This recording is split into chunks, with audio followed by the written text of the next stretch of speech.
अगर इस देश में डीजल पेट्रोल की डेली कीमत तय हो सकती है तो क्या सब्जियों की दूध की कीमत डेली तय नहीं हो सकती? ट्रंप से सरकार झुक सकती है, किसान नहीं झुक सकता है। कि इन पागलों के हाथ में माचिस किसने दी? अब की बार बड़ी मजबूती से आएंगे और आर पार के लिए आएंगे। जमीनें हमारी छीन ली जाएंगी करार के नाम पर, अधिगढ़ के नाम पर, चाहे बैना माँ के माध्यम से। मारो और रोनो मत दो कि हमारे बाप दादाओं की पगड़ी को उछाला गया। फूड बिजनेस जो है on bird depend to the farmer. देश को हमने गर्दनें कटाते हुए अपना तिरंगा फहराया है। उस देश के अंदर जो ऐसी व्यवस्थाएं हैं जो हकों का हनन कर रही हैं, उस विचारधारा के खिलाफ लड़ाई लड़ी जा रही है कि बेईमान अगर मुख्यमंत्री होगा, प्रधानमंत्री होगा, जेल जाएगा, 30 दिन के अंदर अगर जेल जाता है तो कुर्सी चली जाएगी। और यहाँ एक उसी सदन में ये कानून बन जाता है कि अगर कोई कोऑपरेटिव लोग बेईमानी करता है किसान का तो वो जेल नहीं जाएगा, FIR नहीं होगा। देखिए, सवाल ये है और ये पैदा होता है कि इन पागलों के हाथ में माचिस किसने दी है, समझ गए? तो कुल मिला के यह है कि हम लोग यहाँ आए हैं, ये हालात किसने बनाए हैं, वादा खिलाफी किसने किया है, हक अधिकारों से वंचित किसने रखा है, व्यवस्थाओं से दूर किसने रखा है, जिस विचारधारा या तानाशाह या व्यवस्थाओं द्वारा ये सब चीज़ें किया गया है, उसके खिलाफत में हम लोग यहाँ पहुँचे हैं, बड़ी संख्या में पहुँचे हैं। और ये सिर्फ 12 घंटे के लिए पहुँचे थे ये बताने के लिए, और वो कहता है कि राजा की किला की जड़ें देखने के कितनी मजबूत हैं, वो आज देखी हैं। अब की बार आएंगे, वादा खिलाफी फिर होगी। अगर डायलॉग हुआ 15 दिन बाद, क्योंकि कृषि मंत्री बताया गया है चिट्ठी के माध्यम से, हमने नहीं बताया है, सरकार ने ही बताया है कि वो घूमने गए हैं। तो घूमने गए तो हमने ये कह दिया जब आ जाएंगे तो फिर बतिया लेंगे, और जब बतिया लेंगे फिर वादा खिलाफी होगा, और होगा तो फिर हम आएंगे। हमारे लीडरशिप ने भी ये भी कह दिया अब की बार बड़ी मजबूती से आएंगे और आर पार के लिए आएंगे। लेकिन लोग तो ये भी बोलते हैं कि आप आंदोलनजीवी हैं। हमारा अगर ये आपको ये माइक है, अगर यो हम आप छीन लें और पुलिस तुम्हारी FIR ना ले तो तुम धरना प्रदर्शन करोगे कि नहीं करोगे? यदि जमीनें हमारी छीन ली जाएंगी करार के नाम पर, अधिगढ़ के नाम पर, चाहे बैना माँ के माध्यम से, चाहे एग्रीमेंट के माध्यम से, तो पहले तो गांव में एक प्रथा कहते थे सरकारी ज़मीन है, अब तक तो यही चलता तो था। और आप बचपन में हमने ये सुना है कि सरकारी साहब है ज़मीन, मतलब वैसे ही ले लेते। अगर आप जाइए क्या 90 से पहले तो ये अपने मन मुताबिक ले लेते थे, चाहे वो कोई उद्योगपति होता था, चाहे वो रेलवे होता था, चाहे वो NHI होता था, चाहे कोई अन्य जो इंस्टीट्यूशन है, अपने आप के सरकारी बता के सस्ते दामों में हमारा ज़मीन लिया करता था। हम आपसे ही कह रहे हैं कि आप गांव के हो या क्षेत्र के हो गए, तो आपकी जो ज़मीनें गई या रेलवे के में तो कितना हमें लाभ मिला? जबकि भूमि अधिग्रहण बिल 1894 पुराना कानून का पालन होना चाहिए था, उसका अनुपालन क्यों नहीं हुआ? उसके तहत हमको 64%, 10% सर्किल रेट के 4 गुना, ग्रामीण क्षेत्रों में, शहरी क्षेत्रों में 2 गुना, और उसके साथ साथ जिस किसान के परिवार की ज़मीन गई है उसको रोजगार होना चाहिए था, क्यों नहीं उसका पालन हुआ? तब पालन नहीं हुआ। अगर हम अब मांगेंगे, अब हम जाने हैं, हक अधिकार जाने हैं, अगर आप लड़ाई लड़ रहे हैं तो कह दे 35 साल पुरानी तुम्हारी कैसे लड़ाई है, तुम कैसे लड़ रहे? अरे 35 साल पुरानी तुमने बेईमानी किया, हमने बेईमानी नहीं किया है। ज़मीन 35 साल पहले आपने छीना है, हमारा मूल मालिकाना हक आपने छीना है, उसका कीमत आपने नहीं दिया है। तो लड़ाई तो कभी भी लड़ी जा सकती है बेईमानी के खिलाफ। ये नहीं कि अंग्रेज 100 साल तक इस देश पर राज किया तो ये अगर वो कहते हैं कि 100 साल बाद कैसे लड़ाई लड़ रहे, ये नहीं चलेगा। गलत का विरोध कभी भी हो सकता है, कहीं भी हो सकता है, और किसी भी समय हो सकता है। तो इसलिए हम लोग लड़ाई लड़ रहे हैं कि आंदोलनजीवी हैं। अच्छा, मारो और रोनो मत दो, जी फॉर्मूला तुम्हारा ठीक है, हैं? लेकिन मोदी सरकार तो ये बोल दिया ना, हम मोदी सरकार बोलते रहे, यही तो चक्कर है। अरे दादा मेरे, यही तो चक्कर है कि एक व्यक्ति की सरकार है। सरकार यदि होती तो हमसे मिलती, हमको आंदोलनजीवी ना कहती। हमारी कितनी उम्र है साहब? 32 साल। हम कब आंदोलनजीवी है? हम तो 2-4 साल तक व्यवस्था जाने। संगठन इसलिए बनाया है कि हमारे बाप दादाओं की पगड़ी को उछाला गया, समझे? अगर आपके बाप दादाओं की पगड़ी को उछाला जाएगा, आप पत्रकार भले ही हैं या चाहे उद्योगपति हो गए, आप भी लड़ोगे। संगठन हम लोगों ने इसलिए बनाए हैं, लड़ना इसलिए शुरू किया है, और लड़ाई इतनी लंबे समय तक इसलिए है। अब आंदोलनजीवी का जवाब दे रहे हैं। लंबे समय तक आंदोलन में बनाए रखना सरकार बना के रखा है हम लोगों को। अगर लंबे समय का आंदोलन चलेगा तो तुम उनको आंदोलन जीवी, हम तो ये कह रहे हैं हम बेरोजगार हैं, तो टैक्स दिया है, शिक्षा ग्रहण करी है तो पैसा दे के करी है दादा, और हमको रोजगार ना मिलेगा तुम कह दो जो बेरोजगार हैं, तो रोजगार कौन देगा।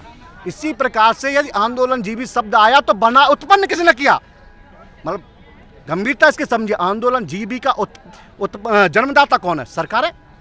लंबे समय तक किसानों को आंदोलन बनाए रखना, लंबे समय तक किसानों को जो वाजिब हक है वो ना देना, व्यवस्थाओं से दूर रखना, अगर जब जब हकों का हनन होगा तब तक क्रांति होगी और शांति बहाली नहीं हो सकती है। इसलिए हम लोग सड़क पर हैं और उस सदन को गर्म रखने के लिए हैं कि जो तुम्हारी तानाशाही है, जो अगर जो आंदोलन करेगा तुम्हारी गलत नीतियों के खिलाफ, उसको आंदोलन जीवी कहा जाएगा, उसको देशद्रोही कहा जाएगा, उसको नक्सलवाद नाम दिया जाएगा, उसको देश विरोधी कहा जाएगा। इस विचारधारा के हम खिलाफ हैं और ये ध्यान रखना, देश हमारा है, हमारी शहीदी हुई है, हमारी शहादत हुई है, इसलिए हम अपने देश को समझते हैं, देश की सुंदरता को समझते हैं। ये इस देश में कॉन्स्टिट्यूशन व्यवस्था है, कॉन्स्टिट्यूशन को भी बचाने की लड़ाई लड़ रहे हैं हम, इंस्टीट्यूशन को भी बचाने की लड़ाई लड़ रहे हैं हम, जमीनों को भी बचाने की लड़ाई लड़ रहे हैं, और मूल मालिकाना हक जो छीना गया है उसको भी बचाने की लड़ाई लड़ रहे हैं, और जो मूल मालिकाना हक है उसको भी आगे बनाए रखने की भी लड़ाई लड़ रहे हैं। मोदी जी कहते हैं इस देश में अगर सुई बनेगी कीमत तय होनी चाहिए, तो सुई तो उद्योगपति बनाएंगे,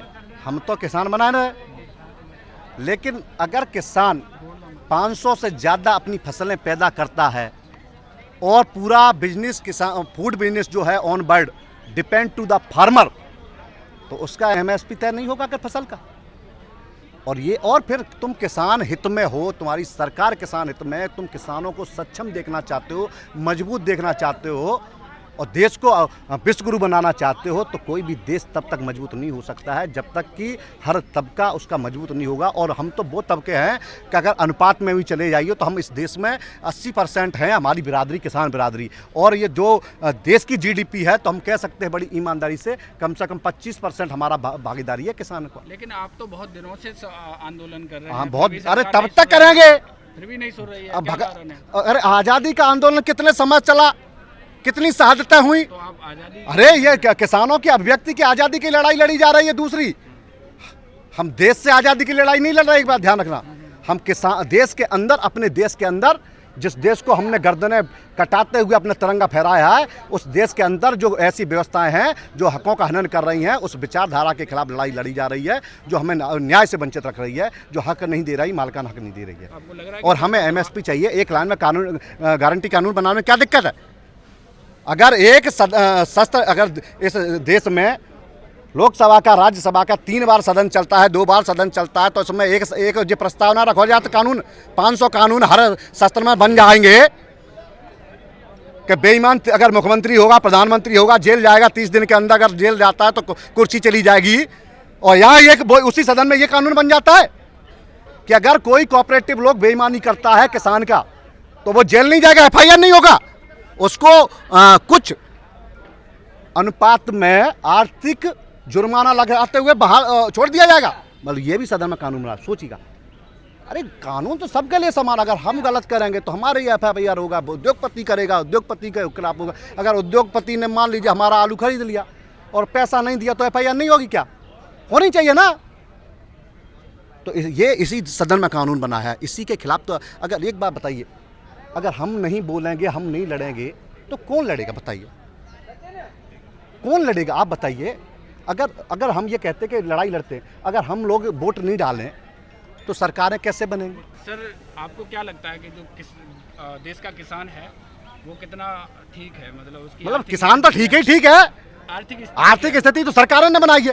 क्या है? सरकार किसानों को हम कह रहे हैं व्यवस्थाओं से दूर रखना। जो उनका फसल पैदा, किसान का मूल चीज़ क्या है? खेती। खेती में किसान क्या पैदा करता है? फसलें। और कोई भी परिवार, कोई भी समाज, कोई भी देश तब तक सक्षम नहीं हो सकता है ना जब तक वहाँ आर्थिक रूप से सक्षम नहीं होगा। वो कहते ना, जैसे भूखा पेट हो तो आदमी की कच्ची विचारधारा अलग होगी, और पेट में अगर भोजन हो, पेट खाली ना हो तो उसकी विचारधारा और होगी। मतलब बॉडी भी अच्छा काम अलग से कर रही होगी, दिमाग भी अलग काम कर रहा है। इसी प्रकार से यदि देश में का किसान खुशहाल होगा तो देश खुशहाल नहीं होगा। अगर मान लीजिए कि किसान ने, अगर दूध ही, हमने ज़्यादा बड़ा उदाहरण नहीं, दूध ही अगर एक दिन के लिए शहर में भेजना बंद कर दिया तो अमूल जितनी है ना, अमूल जैसी डेयरी बंद हो जाएंगी। तो आप जितना जी इन्होंने कोऑपरेटिव लोगों ने उद्योग बना रखे हैं ना, बड़े बड़े 5 स्टार होटल, एक दिन में नीचे आए जी। वो 5 स्टार में बेचेगा कहा, हम गाजर ना भेजेंगे तो आलूआ कहाँ बेचोगे, हम बादाम ना भेजोगे तो तुम कहाँ बेचोगे वहाँ में, अगर हम टमाटर ना भेजें तो सूप कहाँ बनाओगे तुम। तो आखिरी मैं यही तो सर बड़ा गंभीरता से जिम्मेदारी से कहना कि उसका शोषण क्यों होता है कि जो देश को मजबूती देता है, जो देश को खाने को देता है। आपको लगता है कि किसान का शोषण लगता है, आपको नहीं लगता? सबसे ज़्यादा तो हमें लगता है इससे कोई भी अगर व्यवस्था है इस देश में तो सबसे ज़्यादा ये किसानों का शोषण हो रहा है कि हम फसल भी पैदा करें। अच्छा, सब लोग जो आप माई खरीद के लाए हो, जाकी कीमत तो कचू फिक्स भाई हुई है दुकानदार ने, और दुकानदार भी कचू बड़े लोगों से लेके आया होगा। तो हम ये ऐसे ही ये कह रहे हैं कि हमारा कीमत क्यों नहीं तय हो रहा है। अगर इस देश में डीजल पेट्रोल की डेली कीमत तय हो सकती है, अगर इस देश में डीजल पेट्रोल की डेली कीमत तय हो सकती है, तो क्या सब्जियों की, दूध की कीमत डेली तय नहीं हो सकती? हम तो ये भी कहते हैं सर कि जो सब्जियां हैं उसको भी एमएसपी के अंदर आना चाहिएगा।